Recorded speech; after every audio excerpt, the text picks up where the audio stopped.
Assalamualaikum warahmatullahi wabarakatuh. Halo guys, bertemu lagi bersama saya Yayang Aprilia Sisi. Di sini saya akan menjelaskan materi yang keenam, yaitu konsep manajemen pendidikan tinggi. Sebelumnya, kalian tahu gak nih konsep manajemen pendidikan tinggi? Yuk kita bahas sama-sama. Nah, yang A yaitu konsep dasar pendidikan tinggi dan perguruan tinggi. Menurut Indrajit dan Joko Pranoto, istilah pendidikan tinggi dan perguruan tinggi sering saling dipertukarkan dengan anggapan mempunyai arti sama, sedangkan sebenarnya mempunyai arti yang berlainan. Pendidikan tinggi adalah pendidikan pada jalur pendidikan sekolah pada jenjang yang lebih tinggi daripada pendidikan menengah di jalur pendidikan sekolah. Atau dengan kata lain, menurut penulis pendidikan tinggi merupakan jenjang pendidikan setelah pendidikan menengah yang mencakup program diploma, sarjana, magister, program doktor, program profesi, dan program spesialis yang diselenggarakan oleh perguruan tinggi berdasarkan kebudayaan bangsa Indonesia. Nah, yang pertama, konsep pendidikan tinggi. Menurut Peraturan Pemerintah Republik Indonesia Nomor 60 Tahun 1999 tentang pendidikan tinggi, tujuan pendidikan tinggi adalah menyiapkan peserta didik menjadi anggota masyarakat yang memiliki kemampuan akademik dan atau profesional yang dapat menerapkan, mengembangkan, dan atau memperkaya hasanah ilmu pengetahuan, teknologi, dan kesenian. B. Penyelenggaraan pendidikan tinggi. Pedoman pengelolaan perguruan tinggi terdiri atas dua, yaitu 1. Yuridis atau hukum dan perundang-undangan yang terdiri atas Undang-Undang Nomor 20 Tahun 2003 tentang Sisdiknas, Undang-Undang Nomor 12 Tahun 2012 tentang Dikti, PP Nomor 4 Tahun 2014 serta Permendikti. 2. Teori-teori dan ilmu pengetahuan berupa buku dan karya ilmiah atau jurnal hasil penelitian. Peraturan Pemerintah Nomor 60 Tahun 1999 tentang Pendidikan Tinggi mengatur bahwa penyelenggaraan perguruan tinggi yang dilakukan oleh masyarakat haruslah berbentuk yayasan atau badan yang bersifat sosial. Jadi, ada semacam jenjang dalam penyelenggaraan perguruan tinggi swasta, yaitu jenjang pertama universitas dan jenjang kedua yayasan. Untuk perguruan tinggi negeri sendiri sudah merupakan badan hukum milik negara yang bersifat nirlaba atau non-profit sejajar dengan badan usaha milik negara. Dalam perkembangan lebih lanjut, ada tujuan untuk mengubah perguruan tinggi milik swasta menjadi semacam badan hukum tersendiri. C yaitu manajemen perguruan tinggi. Menurut Indrajit dan Joko Pranoto, ada beberapa aplikasi fungsi manajemen umum dalam manajemen perguruan tinggi, yaitu 1. Perencanaan. Perencanaan program kerja termasuk perencanaan anggaran bukan merupakan hal baru bagi perguruan tinggi, baik perencanaan 5 tahunan maupun perencanaan tahunan. 2 yaitu pengorganisasian. Fungsi pengorganisasian termasuk fungsi pengisian staf yang sesuai untuk setiap tugas atau kedudukan. Pengisian staf atau karyawan perlu membedakan beberapa jenis karyawan yang bekerja di suatu universitas, yang masing-masing mempunyai tugas khas dan karakteristik tersendiri-sendiri. Ada 4 jenis kelompok karyawan yang mempunyai tugas yang berbeda-beda, yaitu A. Karyawan akademik, B. Karyawan administrasi, C. Karyawan penunjang akademik, D. Karyawan penunjang lainnya. 3 yaitu penggerakan atau actuating. Tugas penggerakan atau actuating adalah tugas menggerakkan seluruh manusia yang bekerja dalam suatu perguruan tinggi agar masing-masing bekerja sesuai yang telah ditugaskan dengan semangat dan kemampuan maksimal. Ini merupakan tantangan yang sangat besar bagi fungsi manajemen karena menyangkut manusia yang mempunyai keyakinan, harapan sifat, tingkah laku, emosi, kepuasan, pengembangan, dan akal budi serta menyangkut hubungan antar pribadi. Oleh karena itu, banyak yang mengatakan bahwa fungsi penggerakan adalah fungsi yang paling serta paling sulit dalam keseluruhan fungsi manajemen. 4. Pengawasan. Pengawasan adalah fungsi terakhir manajemen, namun bukan berarti yang paling kurang penting. Pengawasan adalah pengamatan dan pengukuran apakah pelaksanaan dan hasil kerja sudah sesuai dengan perencanaan atau tidak.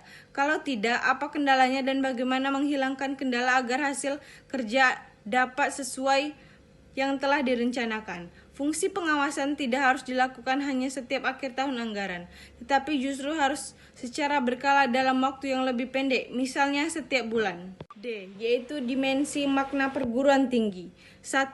Dimensi etis. Universal dikenal sebagai pusat kreativitas dan pusat penyebaran ilmu pengetahuan, bukan demi kreativitas sendiri, tetapi demi kesejahteraan umat manusia. Hakikat, tugas, dan panggilan universitas adalah pengabdian diri pada penelitian, pengajaran, dan pendidikan para mahasiswa yang dengan sukarela bergabung dengan para dosen dalam cinta yang sama akan pengetahuan. Universitas bergumul dalam pencarian akan kebenaran secara terus-menerus dan mengkomunikasikannya kepada kaum muda dan kaum siapapun yang belajar berpikir, sehingga dapat secara benar bertindak dan melayani umat manusia dengan lebih baik. 2. Dimensi keilmuan. Dunia perguruan tinggi adalah dunia ilmu pengetahuan. Tujuan utama pendidikan tinggi adalah mengembangkan dan menyebarkan ilmu pengetahuan, teknologi, dan kebudayaan dengan proses belajar mengajar, penelitian, dan pengabdian kepada masyarakat. Hanya perguruan tinggi melalui pendidikan tinggi ilmu pengetahuan betul-betul dikembangkan dan bukan di pendidikan yang lebih rendah atau di tempat lain. 3. Dimensi pendidikan. Di dalam proses pembelajaran, mahasiswa diusahakan menjadi orang yang mau belajar terus-menerus. Proses pembelajaran umumnya bersifat formal. Sebaliknya, pendidikan adalah proses penyiapan manusia muda menjadi manusia dewasa, yaitu manusia yang mandiri dan bertanggung jawab. Dalam proses pendidikan, termasuk pendidikan tinggi, tidak ada pengaturan, kurikulum atau tidak ada struktur atau sistem. Yang ada adalah penjenjangan, pengaturan, perencanaan, struktur, dan sistem mengenai pembelajaran. 4. Yaitu dimensi sosial. Penemuan ilmiah dan penemuan teknologi telah menciptakan pertumbuhan ekonomi dan industri yang sangat besar. Melalui kegiatan dan perjuangan para ahli dan mahasiswa, kehidupan demokrasi ditingkatkan dan martabat manusia lebih dihargai.